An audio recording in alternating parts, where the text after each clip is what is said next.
अलग अलग नहीं होते। ये 10 कर्म, पुण्यानुमोदन और स्मृति दिन, ये तीनों ही संस्कार एक ही संस्कार समझे जाते हैं। हम देख रहे हैं कि जो अंतिम संस्कार है दाह कर्म है, यानी मृतक को, अर्थी को बौद्ध देश के लोग जलाते हैं, इसलिए उसे दाह कर्म कहते हैं। और ये दाह कर्म यानी मृतक भत्ता ऐसा भी कहा जाता है, उसमें ही पुण्यानुमोदन की विधि शामिल की है। और स्मृति दिन नाम यह अलग विधि तो नहीं है, लेकिन उनके बारे में कृतज्ञता दिन मनाया जाता है और इसके लिए कुछ दान भी दिया जाता है। तो हम ये अंत्य संस्कार की बात, दाह कर्म की बात जब कर रहे हैं, तो जो भी अभी तक के जो धर्म है, जो धर्म है, ईसाई धर्म होगा, इस्लाम धर्म होगा, ब्राह्मण धर्म होगा, हिंदू धर्म होगा, इसमें जो धर्म संस्थापक है वो धर्म संस्थापक जिस प्रकार विधि करते हैं, यानी उनका विधि जिस प्रकार हुआ उसी प्रकार उनके अनुयायी इस पर संस्कार करते हैं। हम देखते हैं कि ईसाई धर्म के संस्थापक यीशु ख्रिस्त, प्रभु की यीशु ख्रिस्त जिसे ईसा भी कहते हैं, उनका दफन हुआ।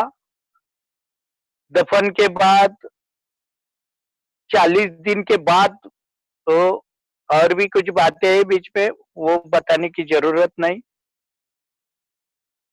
तो वे लोग 40वें दिन उनका फिर से ये आना, जिस प्रकार हम यहाँ पुण्यानुमोदन करते हैं उसी प्रकार उसका 40वां दिन वो लोग करते हैं।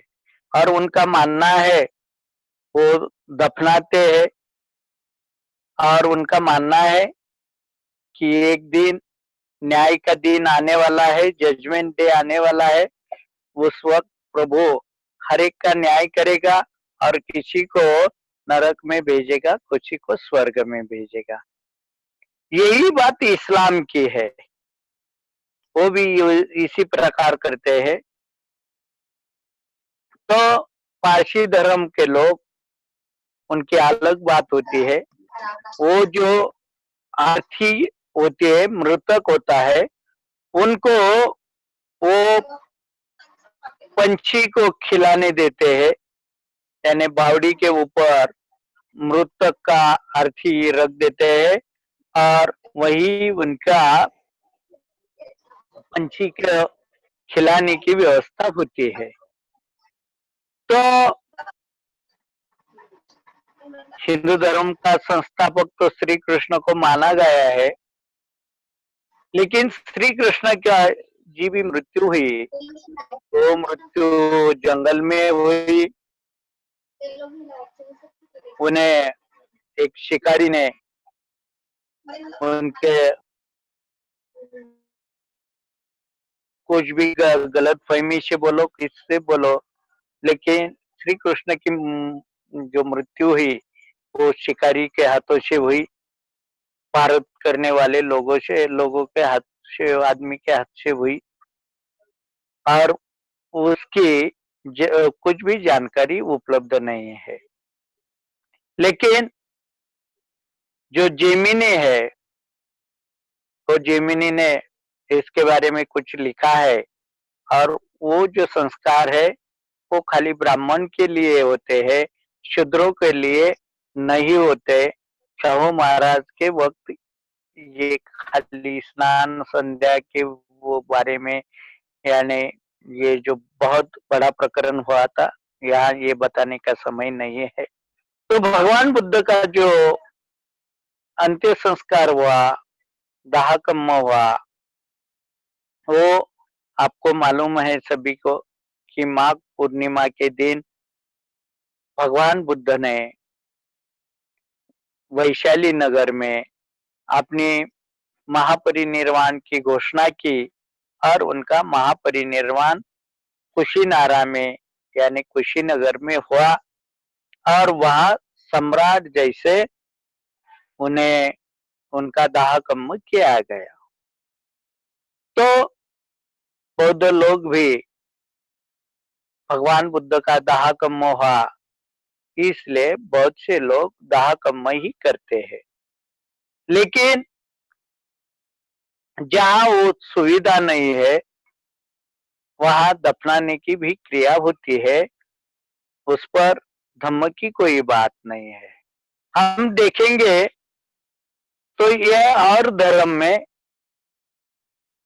मृत्यु के बाद क्या होना है, किस प्रकार वो कहाँ कहा जाएगा, स्वर्ग में जाएगा या नरक में जाएगा या पुनर्जन्म लेगा, इसके बारे में अलग अलग बातें कही है। लेकिन बौद्ध धर्म के बारे में ऐसा कुछ नहीं कहा है। हमारा जो शरीर है, सचिन सर ने जिस प्रकार बोला, वो आप तेज वायु इन पृथ्वी यानी धरोहर, इससे 4 चीजों से बना हुआ है। यहाँ कुछ लोग पंच महाभूते बोलते हैं, लेकिन पंच महाभूते का भूतों वाला वो जो आसमान है वो बौद्ध लोग आसमान करते। तो ये शरीर है और विलीन होने वाला है। इसमें और शरीर के दाह कम्म पर उसका कुछ होता है, उनका स्वर्ग में जाना या नरक में जाना ऐसा कुछ भी निर्भर नहीं होता। वो तो निर्भर की बात वो जिंदा थे उस वक्त की बात होती है। मृत्यु के बाद उनके संस्कार पर कुछ भी नहीं होता। तो क्या करते हैं, जब भी कोई व्यक्ति मृत होता है तो उस मृतक को हमारे घर में लाया जाता है। उनको इस प्रकार रखना है। महाराष्ट्र में तो मृतक को घर में रखना जरूरी समझा जाता है। तो इस प्रकार रखना है कि हमारे दरवाजे से उनका चेहरा यानी मुख ठीक से देखना पड़ेगा, नहीं दिखा दिया जाएगा। इस प्रकार उनका उनकी आरती रखना चाहिए। बाद में उन्होंने नहाने की, उनके आरती को नहाना, सुगंधित द्रव्य का लेप करना और कफन में डालकर ये स्मशान भूमि में ले जाना है। ले जाने के पहले यहाँ वही जगह मकान पर ही त्रिशरण पंचशील लेना है। वहाँ जो पतिदान गाथा है, उस पतिदान गाथा के वक्त जो भी मृतक व्यक्ति का जो पारिवारिक जन है, उसमें से एक के हाथ में या गिलास भरकर या लोटा भरकर पानी देना है और ये पानी को वहीं पर एक प्लेट पर प्रवाहित करना है और पतिदान का गाथा कहना है। इसमें इदोन्नो नातिनो होन्तु सुखिता होन्तु नातियो, ये जो पहली पंक्ति है वो पंक्ति उस परिवार जनों से के मुंह से 3 बार लेना है। हो सके तो हिंदी में भी उनकी ये बात कहो कि हमारा ये जो भी विधि हो रहा है वो हमारे ज्ञातिगण को प्राप्त हो और उससे वो सुखी हो जाओ। ये होने के बाद अर्थी उठानी है। अगर अर्थी हमारे कंधे पर लेना जरूरी हो तो उनके पैर आगे होने चाहिए और जो सिर है वो पीछे होना चाहिए। उसके बाद महिलाओं के बाद अन्य पुरुषगण चलेंगे। सबसे आगे मृतक का कोई बेटा हो, बेटी हो, हाथ में थाली में मोमबत्ती, अगरबत्ती, ये माचिस, अ, ये चीजें होता होगा तो कोई सुगंधी द्रव्य वो आगे चलकर हाथ में लेकर चलेंगे। और स्मशान भूमि में जाने के बाद कई लोग वहां भी त्रिशरण पंचशील लेते हैं, लेकिन हमारी संस्था के निर्देश के अनुसार वहां वो लेना जरूरी नहीं है। वहां जाने के बाद अर्थी जहां भी वो शरण रखा हुआ हो उस पर ये अर्थी रखनी है, मृतक को रखना है। इसके बारे में जो वहाँ अच्छा है, जैसी व्यवस्था हो उस प्रकार उनका सिर और पैर रखना है। उसके लिए इस दिशा में ये रखना, उस दिशा में वो रखना, ऐसी कुछ भी बात नहीं है। बाद में पारिवारिक जनों के हाथों में मोमबत्ती दीजिए और जो आगे थाली लेकर चलने वाला है उनको वो आर्थिक को 3 प्रदक्षिणा लगाना है और पारिवारिक जनों के हाथों में देना है। और जहाँ भी 3 प्रदक्षिणा होगी वही मोमबत्ती उस शरण पर लगाना है और उन्होंने वही दर्शन लेकर साइड पे बैठना है और चिता को जलाना है। चिता को जलाते समय जो भी वहाँ हो, जो बुजुर्ग हो, जो कोई सज्जन लोग हो, कोई मान्यवर हो, उनसे पहले तो मृतक की जानकारी देना चाहिए और उनके ऊपर श्रद्धांजलि अर्पित करना चाहिए। बाद में 2 या 3-4 लोगों से श्रद्धांजलि अर्पित अर्पित करना है और अर्पित करने के बाद मौन खड़े होकर 2 मिनट मौन रहना है और मौन रहने के बाद शरण तय लेना है। शरण तय के पहले कि उनका जलदान विधि यानी पुण्यानुमोदन विधि कब होना है, कहाँ होना है, ये बात बताने की है। और ये जो बात है ये विधिकर्ता ने कभी नहीं बताने की। उनके जो रिश्तेदार होंगे तो उनके मुंह से ही ये बोलना बहुत जरूरी है। तो घर में फिर वहां से शरण तय होगा, तो शरण तय के बाद ये कार्यक्रम खत्म होता है, दाह खत्म होता है। फिर भी लोग घर पर आते हैं तो आना चाहिए। वहाँ फिर से सुना नहीं होगा तो ये बात फिर से दोहराइए कि पुण्यानुमोदन कब होगा, कहाँ होगा, किस समय होगा, किस दिन होगा, ये बात फिर से बोलना चाहिए। उसके बाद पुण्यानुमोदन की जो बात है वो तो आपने पूजा स्थान की बात आपको मालूम ही है। ऊपर भगवान बुद्ध और बाबा साहब की मूर्ति रखनी है और मृतक की मूर्ति यानी मृतक की प्रतिमा या फोटो उसके नीचे रखनी है, उनके साथ कभी भी नहीं रखना है। पुण्यानुमोदन के दिन फिर ये वंदन होगा, त्रिशरण पंचशील होगा। उसके बाद बुद्ध पूजा होगी।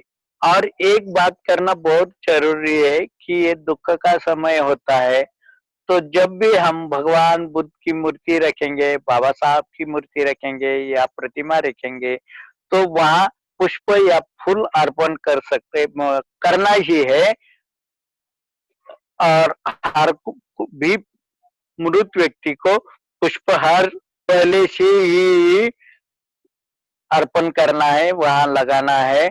और बाद में ये वंदन त्रिशरण पंचशील होगा।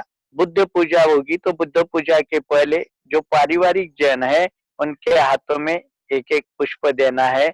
बुद्ध पूजा लेना है और सबको नहीं उठाना, उसी में से किसी को एक उठाना होगा, तो लड़का या लड़की जो भी बड़ा हो या छोटा हो, कुछ तो वहाँ अगर बड़ा लड़का बहुत ही बूढ़ा हो, बड़ी लड़की बहुत ही बूढ़ी हो, तो उनके पोते को या पोती को उठाकर उठने को बोलने का, और वो जो पुष्प है वो इकट्ठे कर कर भगवान बुद्ध के मूर्ति के सामने या प्रतिमा के सामने अर्पण करने के बाद में भीम स्मरण लेना है। भीम स्मरण के वक्त भी हर एक को एक एक पुष्प देना है और भीम स्मरण लेना है। फिर से वो पुष्प इकट्ठा कर कर बाबा साहब को अर्पण करना है। उसके बाद संकल्प गाथा इमाय धम्मानु धम्मो पटिपत्याय बुद्धं कुजेमि, ये गाथा लेना है। ये गाथा लेने के समय भी पहले से ही उनके हाथों में एक एक पुष्प देना है, फिर से इकट्ठा करके मृतक के प्रतिमा को अर्पण करना है। तो ये इसके बाद ये तीनों की पूजा हो गई। उसके बाद हमें उसी प्रकार जिस प्रकार हमने दाह कम्म में प्रतिदान गाथा ली, धारा प्रवाहित की, जल की धारा प्रवाहित की, उसी प्रकार करना है। प्रतिदान गाथा के समय वही बात करना है, इधर न नाते न होन्तु, ये 3 बार परिवारजनों के मुंह से लेना है। उसके बाद जो आह्वान सूक्त है, कई लोग उसे परित्राण पाठ भी कहते हैं। विपत्ति पति विहाय सब संपत्ति सिद्धिया, जो भी सूक्त हो, जो सफेद धागा हो, वो धागा परिवारजनों के हाथों में दे देना चाहिए। ये जो धागा है, ये कुछ ही भगवान बुद्ध के मूर्ति को कई लोग उनको भी ये अर्पण करते हैं, उनसे भी ये लेते हैं। वैसा कुछ करना नहीं है, खाली धागा देना है, सूत्र देना है और ये परित्राण पाठ करना है। विपत्ति पटिव्याय सब संपत्ति सिद्धिया, वो खत्म होने के बाद उनसे ये सूत्र इकट्ठा करके एक जगह रखना है। बाद में जो पहला वाला जो पानी था, वो पानी यानी जल किसी वृक्ष को, किसी पेड़ को डालने को कहना है।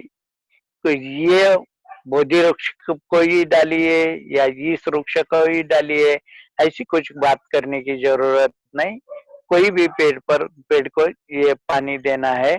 ये सूत्र रखने के बाद पुण्यानुमोदन गाथा लेनी है।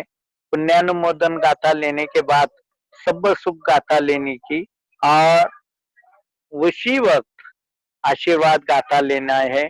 तब तक उनको हाथ जोड़ने का कहना है और आशीर्वाद गाथा के बाद 3 बार साधुकार करना है। साधुकार करने के बाद श्रद्धांजलि पर कुछ लोग ज्यादा नहीं, उनको श्रद्धांजलि अर्पित करने को कहे। बाद में विधिकर्ता ने दुख के बारे में, उन मृतक के बारे में, जो ही मृतक की सराहना करना है, उनकी कुछ गलत बातें नहीं बोलना है। तो वो धम्म देशना होगी, ज्यादा से ज्यादा आधा घंटा तक, 30 से 40 मिनट तक वो ये हो जाएगी। बाद में सबको खड़ा करना है, 2 मिनट मौन रखना है। मौन रखने के बाद शरणतय गाथा लेना है, नत्थि में शरणंगायं, और सब लोगों को परिवारजन छोड़कर, क्योंकि उन्होंने पुष्प अर्पित किए हैं, सबको पुष्प अर्पित करने को बोलना है। जो भी गलत बातें हो, जो दुख बढ़ाने वाली बातें हो, वो मत कीजिए। और इस प्रकार ये पुण्यानुमोदन विधि होगा। स्मृति दिन जो है वो 1 साल के बाद आता है। उसी वक्त यही क्रिया करना है, उस परिवार का दुख उस वक्त कम होता है। तो दान के बारे में, शील के बारे में धम्म देशना देनी चाहिए, उनका फिर से स्मरण करना चाहिए। और एक दिन ही नहीं, एक दिन ही नहीं तो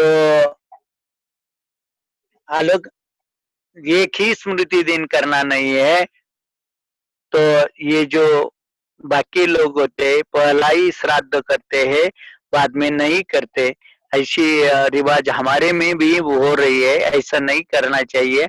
हर साल हर साल उनके स्मृति दिन करना चाहिए। तो इस प्रकार ये तीनों बारे में जो भी संस्था के निर्देश है, ये निर्देश आपको दिए हैं, यही विधिकर्ता ने करना है। हमारे सेमिनार के तहत, संगोष्ठी के तहत अभी मैं यह बात यहाँ खत्म करता हूँ। आपको जो भी मुश्किलों को सामना करना पड़ता है, जो भी बात समझ में नहीं आई है, अगर अलग जगह अलग बात होती है तो उसके भी बारे में हम अभी चर्चा करेंगे। और आपके प्रति मंगल भावना व्यक्त करके मैं यहीं रुकता हूँ। जय भीम, नमो बुद्धाय। साधु साधु साधु। साधु।